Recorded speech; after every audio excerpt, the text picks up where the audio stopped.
नमस्कार दोस्तों। आज का टॉपिक है इंडियन पॉलिटी यानी भारतीय राज्य व्यवस्था। कुल 10 सवाल हैं, हर सही आंसर पर 1 मार्क मिलेगा और एक सरप्राइज आज के बेस्ट स्कोरर को मिलेगा हमारे एक कोर्स का फ्री एक्सेस, तो एंड तक जरूर रुकिए। चलिए शुरू करते हैं। अब आता है सवाल नंबर 1। 1994 तक किस देश की पूरी दुनिया ने सबसे अलोकतांत्रिक राज्य के रूप में निंदा की, परंतु बाद में वही देश लोकतंत्र का आदर्श बन गया? अब देखिए चारों options. Option A Brazil, option B दक्षिण Africa, option C Chile, option D Nigeria. आपके पास 10 सेकंड्स हैं, सोचिए और सही आंसर चुनिए।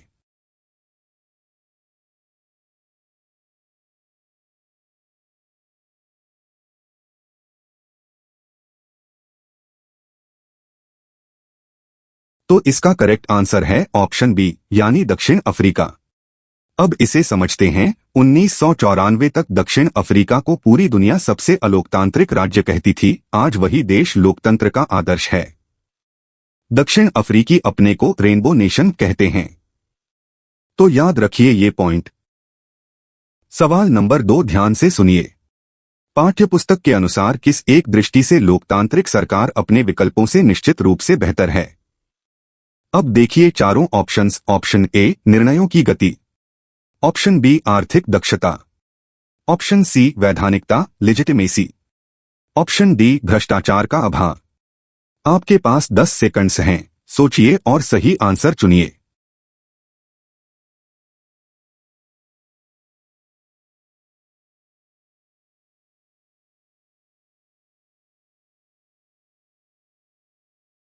तो इसका करेक्ट आंसर है ऑप्शन सी यानी वैधानिकता लेजिटिमेसी।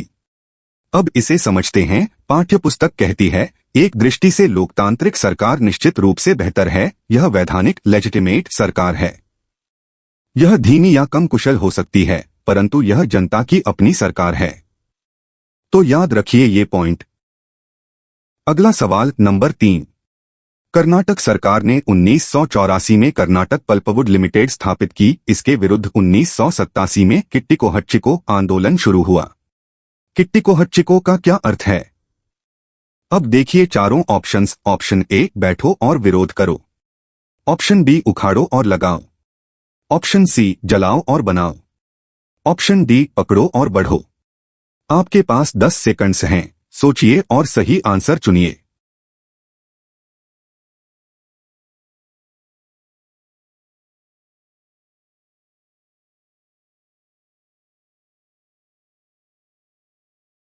तो इसका करेक्ट आंसर है ऑप्शन बी यानी उखाड़ो और लगाओ। अब इसे समझते हैं। 1987 में किट्टिको अर्थ उखाड़ो और लगाओ नामक अहिंसक आंदोलन कर्नाटक पल्पवुड लिमिटेड के यूकेलिप्टस वृक्षारोपण के विरुद्ध शुरू हुआ। लोग यूकेलिप्टस उखाड़कर उपयोगी पेड़ लगाते थे। तो याद रखिए ये पॉइंट। देखिए सवाल नंबर 4।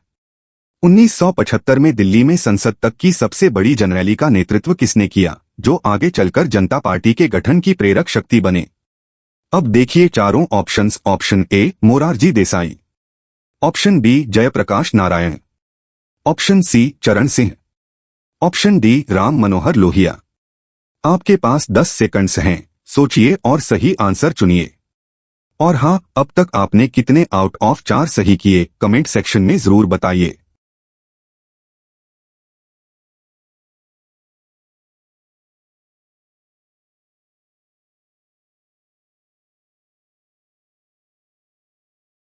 तो इसका करेक्ट आंसर है ऑप्शन बी यानी जयप्रकाश नारायण। अब इसे समझते हैं। 1975 में जयप्रकाश नारायण जेपी ने संसद तक जनरैली का नेतृत्व किया, दिल्ली की सबसे बड़ी रैलियों में एक।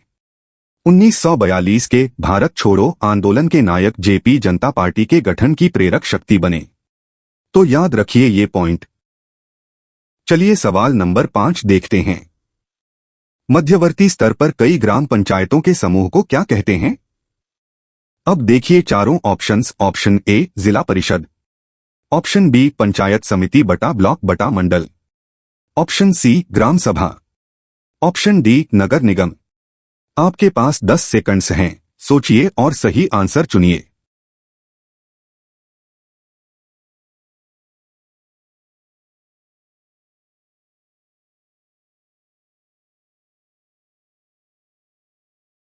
तो इसका करेक्ट आंसर है ऑप्शन बी, यानी पंचायत समिति बटा ब्लॉक बटा मंडल। अब इसे समझते हैं। कई ग्राम पंचायतें मिलकर पंचायत समिति या ब्लॉक मंडल बनाती हैं। जिले की सभी पंचायत समितियां मिलकर जिला परिषद का गठन करती हैं। तो याद रखिए ये पॉइंट। अब आता है सवाल नंबर 6। पाठ्यपुस्तक के अनुसार समकालीन भूमंडलीकरण का महत्वपूर्ण तत्व एकमात्र कारण नहीं, क्या है? अब देखिए चारों ऑप्शंस। ऑप्शन ए धर्म, ऑप्शन बी प्रौद्योगिकी टेक्नोलॉजी, ऑप्शन सी सैन्य शक्ति, ऑप्शन डी जलवायु परिवर्तन। आपके पास 10 सेकंड्स हैं, सोचिए और सही आंसर चुनिए।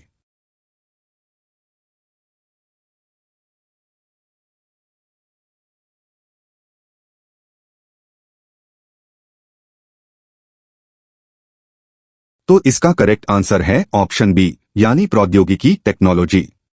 अब इसे समझते हैं। भूमंडलीकरण किसी एक कारक से नहीं उत्पन्न होता, परंतु प्रौद्योगिकी एक महत्वपूर्ण तत्व है।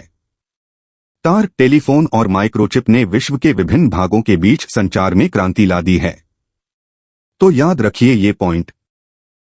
सवाल नंबर 7 ध्यान से सुनिए। पाठ्यपुस्तक में लोकतंत्र के विरुद्ध दिए गए तर्कों में निम्न में से कौन सम्मिलित नहीं है?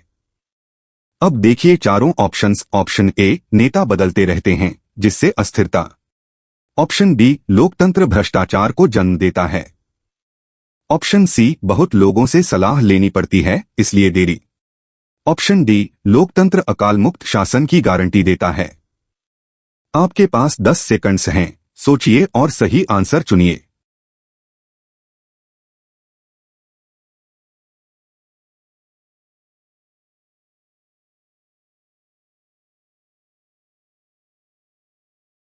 तो इसका करेक्ट आंसर है ऑप्शन डी, यानी लोकतंत्र अकाल मुक्त शासन की गारंटी देता है। अब इसे समझते हैं। पाठ्यपुस्तक में लोकतंत्र के विरोध में नेतृत्व की अस्थिरता, राजनीतिक प्रतिस्पर्धा, देरी, खराब निर्णय और भ्रष्टाचार के तर्क हैं। अकाल मुक्ति का तर्क लोकतंत्र के पक्ष में दिया गया है। चीन 1958 से 61 का अकाल बनाम भारत। तो याद रखिए ये पॉइंट। अगला सवाल नंबर 8। किस प्रसिद्ध न्यायिक निर्णय में भारतीय न्यायपालिका ने आधारभूत ढांचा बेसिक स्ट्रक्चर सिद्धांत के माध्यम से संसद न्यायपालिका विवाद का समाधान निकाला? अब देखिए चारों options. Option A Golaknath, option B Kesavananda Bharati, option C Minerva Mills, option D Maneka Gandhi. आपके पास 10 सेकंड्स हैं, सोचिए और सही आंसर चुनिए। और दोस्तों, यहां तक का आपका स्कोर क्या रहा? आउट ऑफ 8 में कितने सही? कमेंट्स में शेयर कीजिए। बेस्ट स्कोरर को फ्री कोर्स मिलने वाला है, याद रखिए।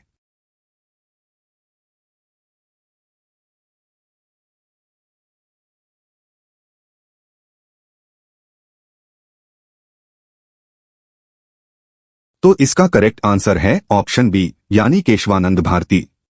अब इसे समझते हैं। न्यायपालिका ने प्रसिद्ध केशवानंद भारती निर्णय में संविधान के अक्षर के बजाय उसकी भावना को आधार बनाकर समाधान निकाला।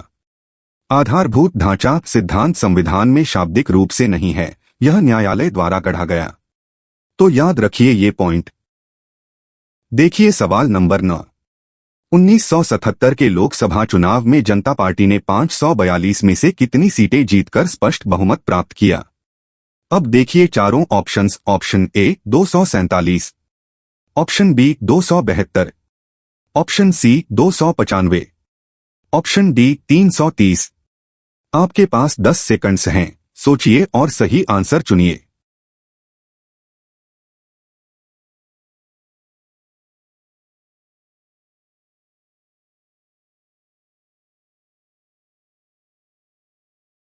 तो इसका करेक्ट आंसर है ऑप्शन सी, यानी 295।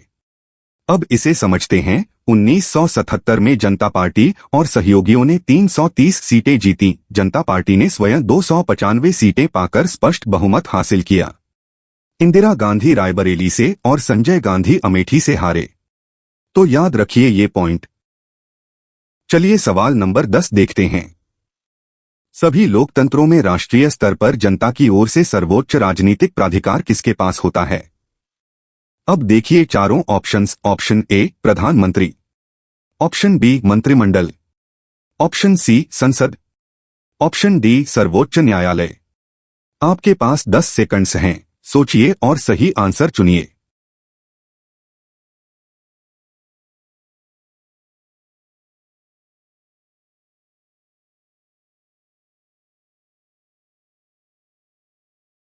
तो इसका करेक्ट आंसर है ऑप्शन सी यानी संसद। अब इसे समझते हैं। सभी लोकतंत्रों में निर्वाचित प्रतिनिधियों की सभा जनता की ओर से सर्वोच्च राजनीतिक प्राधिकार का प्रयोग करती है। भारत में इसे संसद कहा जाता है। तो याद रखिए ये पॉइंट। तो दोस्तों, आज की क्विज यहीं खत्म होती है। Mention your score in the comment section और the best scorer overall will get access to a course.